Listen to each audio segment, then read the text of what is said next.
Dans cette deuxième vidéo, je vais répondre à la question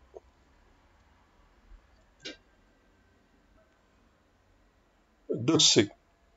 La question de C qui dit quel est l'ensemble des solutions de l'équation AX moins XA égale IN.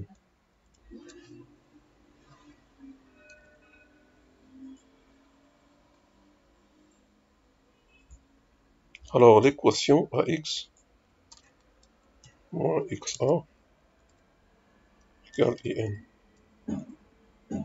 Alors dans la rédaction, comme vous voyez AX et XA, il faut systématiquement penser à la trace de AB et la trace de BA. Donc si l'équation, on va la noter par exemple E,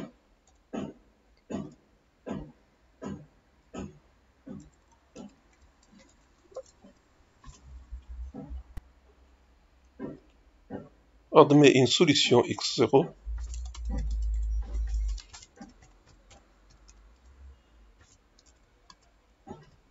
honorée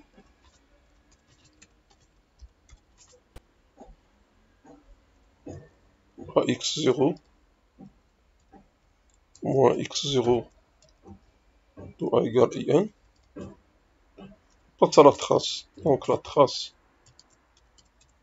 de ax0 moins x0 a est égale à la trace de in. Trace de in, vous le savez, c'est n. Les termes diagonaux valent 1.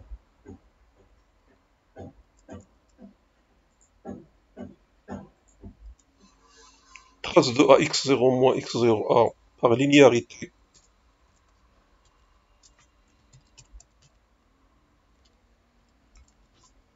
de la trace, et le fait que trace de ax0 est égale trace de x0a, on a trace de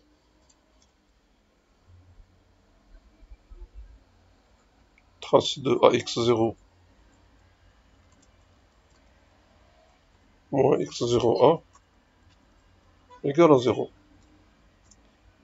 Alors ceci est absurde parce que n est un entier naturellement nul, donc l'équation n'a pas de solution. Par suite, l'ensemble des solutions de cette équation, c'est S égale le vide. Alors là, vous voyez que l'application de la trace nous aide à savoir avoir des renseignements rapides sur une équation. Alors on va aborder la question 3. Si de Mn de C vers C une application linéaire, donc il faut souligner linéaire, tel que soit AB dans Mn de C, psi de AB est égal à psi de BA. Démontrer qu'il est proportionnel à la trace, ça veut dire qu'il s'écrit psi est égal à lambda fois la trace. Alors la première chose à remarquer, c'est que quand vous avez une application linéaire, il faut toujours agir sur les vecteurs d'une base connue pour savoir des renseignements sur cette application linéaire.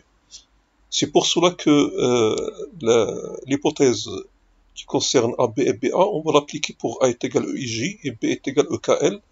Avec les EIJ, ce sont les matrices de la base canonique de Mn de C. Donc vous savez tous que EIJ multiplié par EKL, c'est delta JK. Je vous dis toujours, on prend les indices du milieu, on les met dans un chroniqueur, fois on prend les indices extrêmes, on les met on indexe une matrice. Donc c'est delta JK fois EIL. De même, EKL fois EIJ est égal à delta LI fois EKJ. Donc quand on applique la relation qui concerne psi de AB est égal à psi de BA, ça va nous donner immédiatement delta JK psi de EIL est égal à delta LI psi de EKJ. Parce qu'ici on a la linéarité. Donc ici en vertu de la linéarité. Donc je vais le mettre ici en vertu de la linéarité. C'est elle qui a permis de faire sortir le scalaire. Alors, vous allez analyser maintenant ces relations-là. Quand vous avez le quantificateur universel, ça veut dire que vous avez une gamme de choix multiples. Vous allez choisir tout ce que vous voulez. Je choisis par exemple j égale à 1, k égale à 1. Donc, autrement dit, j égale à k. Je peux choisir un ou un autre, mais pour moi, je veux avoir ce delta jk égale 1. Donc, quand je choisis j égale 1 et k égale à 1, je vais avoir ici 1 qui multiplie de EIL. Donc, je vais choisir i différent de L pour voir qu'est-ce qui va se passer. Quand je choisis i différent de L, ça va me donner un delta LI qui est nul. Du coup, j'obtiens psi de EIL égale 0 chaque fois que i est différent de L. Et ça, c'est un bon renseignement parce qu'on a déjà le psi s'annule sur toutes les matrices EIL avec i différent de L. Il reste maintenant à examiner, donc à examiner le KI égal à L. Alors le KI égal à L, nous allons prendre le quadruple IJJI pour IJ fixé. Donc ici, donc c'est IJ, c'est pas I. Donc on prend IJJI. Donc on a psi de EII est égal, attendez ici, donc j'ai pris IJ, JI, ça veut dire K c'est J, et L, donc ici IJ, K, et L c'est I. Donc j'ai IJ, je laisse IJ, je prends K égale à J, et je prends L égale à I. Donc on va réviser, on a delta JK, donc delta JK, delta JK, c'est delta JJ. Donc ça nous donne un psi de EIL, donc EIL, ça veut dire psi de E de III. Donc le voilà, égale delta LI, donc delta LI, donc IJKL. Donc delta LI, ça veut dire ça, delta LI, donc IJKL, c'est delta II. Donc si c'est delta II, psi de EKJ. Alors EKJ, donc IJK, donc c'est EJJ ici. Donc EJJ.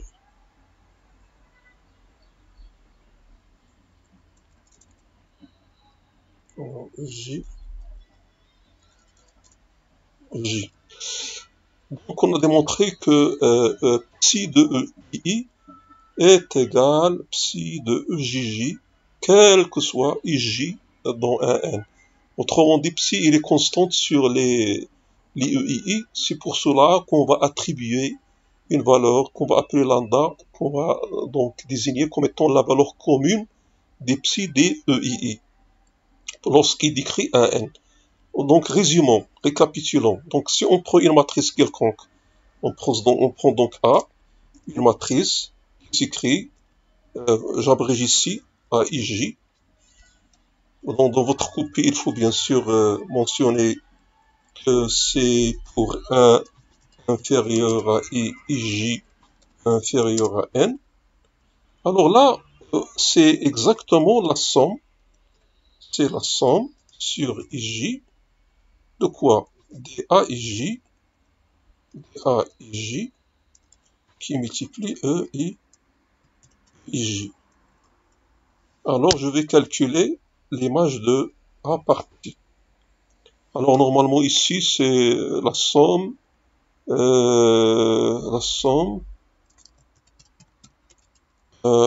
pour IJ compris entre 1 et N. Voilà, compris entre 1 et N. AIJ, EIJ. Alors quand j'applique le petit, ça va me donner donc petit de A est égal à la somme par linéarité. Donc c'est la somme. Donc ici j'abrège, je ne suis pas obligé de vous dire que IJ sont parce que vous le connaissez. Donc des AIJ qui multiplient psi de EIJ. Mais qu'est-ce qu'on vient de démontrer là-dessus? On vient de démontrer lorsque I est différent de J, ça nous donne 0. Et lorsque I égale à J, ça nous donne lambda. Donc ça nous donne tout simplement est égal lambda pour somme pour I égale à 1 jusqu'à N de quoi? DAII. Normalement, c'est sigma d'IAII lambda. Je fais sortir la lambda, donc ça vous donne lambda trace de 1. Donc on a démontré que notre psi, il s'écrit psi de A est égal à lambda trace de A, quelle que soit la matrice. Donc il en découle que psi, c'est exactement, l'équation psi, c'est exactement lambda fois la trace. Voilà. Donc j'arrête cette vidéo à ce stade et je continue dans une prochaine vidéo. Merci pour votre attention.